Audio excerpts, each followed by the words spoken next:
Bonjour, je suis très heureuse de vous retrouver pour ce live du mardi matin. La thématique du jour, c'est pense positif et ça ira.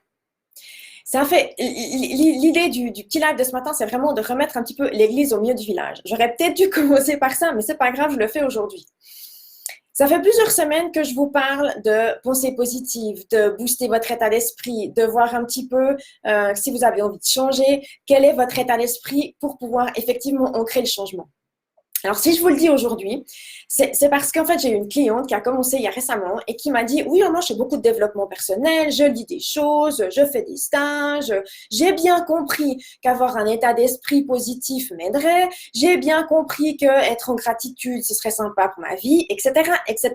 Mais j'y arrive pas. Elle l'avait compris intellectuellement, mais par contre, elle n'arrivait pas à ancrer, en fait, ce changement-là. Et puis, elle avait beau se répéter des petites phrases type, mais soit positive, elle n'y arrivait pas et elle culpabilisait.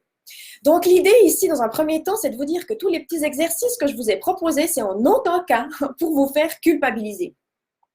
Il faut bien comprendre en fait que quand on a envie de changer, booster son état d'esprit ou travailler sur son état d'esprit est un élément clé pour pouvoir changer. Mais c'est qu'un élément en fait dans la chaîne. C'est peut-être ça que j'aurais dû vous dire dès le départ. Si vous vous dites dans votre glace le matin ou je sais pas à plusieurs reprises dans la journée, sois positive, arrête d'être négative, sois positive, c'est fort à parier qu'il va rien se passer. Pourquoi? Parce que ça fait juste pas sens. Il n'y a pas de processus, il n'y a pas de projet, il n'y a rien. C'est juste une phrase qu'on se répète, mais il n'y a pas de sens, il n'y a pas de contexte là-dedans. Hein. C'est comme quand vous êtes malade, et puis à un moment donné, vous prenez un médicament. Alors effectivement, vous allez plus sentir la douleur pendant un moment, mais vous n'aurez pas compris pourquoi vous êtes malade. Vous n'aurez pas compris les causes de la maladie.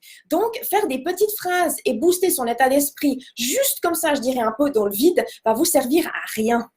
Ça, j'aurais peut-être effectivement dû vous le dire au début. L'idée, c'est qu'effectivement, quand on a envie de changer, c'est un processus. Hein. Déjà, le changement, il n'arrive pas du jour au lendemain comme ça. C'est pas possible. Ça, si vous lisez des choses sur Internet ou ailleurs, changez en 3 semaines, faites ci en quelques semaines, c'est pas vrai. Le changement prend du temps. Donc, c'est déjà de prendre conscience de ce qui se passe et des étapes du changement. La première étape du changement, c'est simplement de regarder votre zone de confort. Elle vous convient plus. Qu'est-ce qui se passe? Quelles sont vos routines que vous avez plus envie? Quelles sont vos frustrations? Quelles sont vos émotions? Qu'est-ce que vous avez déjà essayé plein de fois qui n'a pas fonctionné? Ça, c'est fondamental. De passer par cette étape-là, c'est fondamental. Une de mes clientes m'a dit, oh, mon Dieu, je vais descendre à la cave. C'était assez joli hein, comme image, en fait. Et c'est assez vrai. À la cave, on a planqué des trucs, on a stocké parce qu'on savait pas très très bien quoi en faire. Et du coup, quand on descend à la cave, on a peur. Pourquoi? Parce que c'est un endroit qui est pas très agréable, il n'y a pas de lumière, voilà, hein, c'est pas. Donc, quand on fait un accompagnement, on est deux. On prépare la descente à la cave, on se munit d'une lampe torche, et puis du coup, quand on y va pour régler ce qu'on a à régler et pour affronter les peurs, nos croyances limitantes, nos autosabotages, etc., on est prêt. Donc, le changement, c'est ça. Après, vient la deuxième étape d'effectivement l'état d'esprit. Et c'est là où c'est fondamental d'avoir un état d'esprit positif. Pourquoi? Simplement parce que si vous restez dans un état d'esprit caliméro, ça marche jamais, j'y arriverai pas, tout ce que j'ai fait jusqu'à maintenant c'est nul, c'est toujours ceci, pas assez cela. C'est sûr que vous avez, même si vous prenez conscience de ce qui ne va pas, vous avez très peu de chances d'ancrer le changement. Donc, c'est là que c'est important de travailler sur votre état d'esprit vraiment. Et toutes les petites vidéos, tous les exercices que je vous ai proposés, c'est ça. Parce qu'à un moment donné, ça a un sens. Vous êtes dans votre zone de confort, vous n'en voulez plus, vous êtes dans une phase de transition qui est en général pas très agréable parce que vous savez ce que vous voulez plus, mais vous n'avez pas encore ancré tout à fait le changement. Donc là, l'état d'esprit est capital pour être positif, pour mettre du sens, pour se dire, mais j'ai envie d'y aller, je décide, je pose une intention, et puis du coup, on y arrive après. Donc, j'aurais peut-être dû commencer encore une fois par là. Mais pour moi, c'était vraiment important de vous faire cette petite vidéo maintenant. Hein. Il y a une citation d'Einstein qui dit « La folie, c'est de faire toujours la même chose et d'attendre un résultat différent. » Quand on booste son état d'esprit, quand on prend conscience de ce qui nous anime, c'est justement de sortir de ce schéma-là. Donc, tous les petits exercices que je vous ai transmis et donnés sont dans cette optique-là.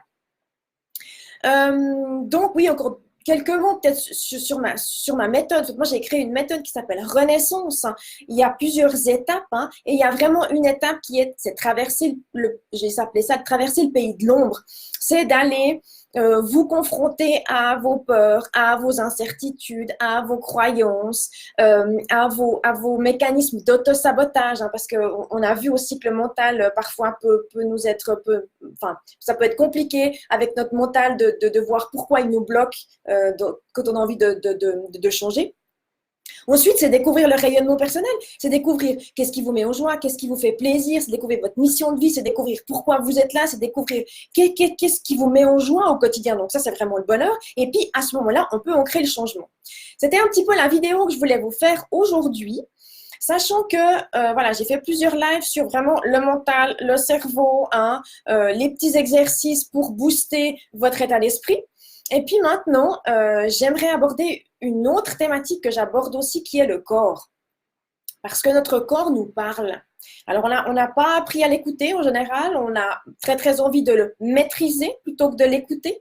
Donc lui, il est là, il est toujours là, il nous accompagne. De temps en temps, il est malade, donc c'est aussi là, quand le corps est malade, hein, la maladie égale le mal à dit. Donc là, de nouveau, notre corps nous parle. Donc les prochaines vidéos que je vais faire, c'est vraiment aborder la thématique du corps. Comment est-ce que vous vous sentez dans votre corps? Est-ce qu'il vous parle? Est-ce que vous avez appris à l'écouter ou pas? Est-ce que vous avez envie de le maîtriser? Est-ce que vous savez que vous avez un corps? Comment ça se passe en fait? Quelle est la relation que vous avez à votre corps? De nouveau, vous donnez peut-être quelques pistes de réflexion et quelques exercices parce que on a un mental, hein, mais on est un tout. Donc mental, évidemment notre corps. On fera aussi une partie sur les émotions et puis une partie sur l'intuition et la spiritualité. Donc voilà, c'est tout pour aujourd'hui. Moi, je vous souhaite une lumineuse semaine, une magnifique journée et je me réjouis de vous retrouver la semaine prochaine pour la thématique du corps. Ciao, ciao!